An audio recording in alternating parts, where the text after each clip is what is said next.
Fl-aħħar 4 snin, il-Gvern għamel investiment ma jaqta' xejn fl-infrastruttura u riflessjoni ta' dan hemm il-fatt li Transport Malta kienet l-aktar entità li assorbit fondi Ewropej.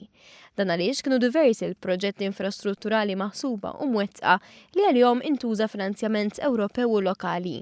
Fil-Kappara biex xogħlijiet sawet mill-akbar proġetti infrastrutturali fl-isfond, is-Segretarju Parlamentari Ian Borch fisser kif il-Ministeru għat-Trasport u l-Infrastruttura assorba 142 miljun euro.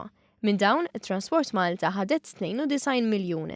Is-Segretarju Parlamentari Ian Borch fisser kif bil-implementazzjoni ta' proġetti fuq osma diversi, Malta sorbiet 100% tal-fondi Ewropej. U dawn il-miljuni investiti fl-infrastruttura huma ir-risposta tal min qal li l-Gvern ma investix fi proġetti kapitali.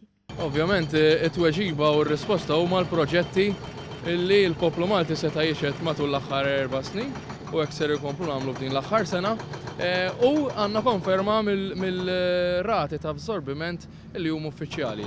Ma dak li sar u dak li għaddej hemm dak li għad irid jiġi. Ma li jitlesta l-proġett tal-Junction tal-Kappara li għalih kienu allokati 35 miljun euro fondi Ewropej jingħata bidu għal proġett tal-Junction tal-Marsa.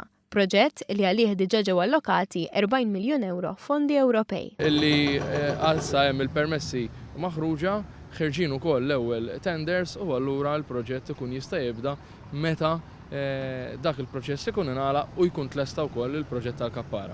Il-Ministru għall-Infrastruttura Joe Mizzi laqab b'sodisfazzjon il-konferma li l-Ministeru u l-entitajiet li għaw taħtu ħadu tant fondi Ewropej.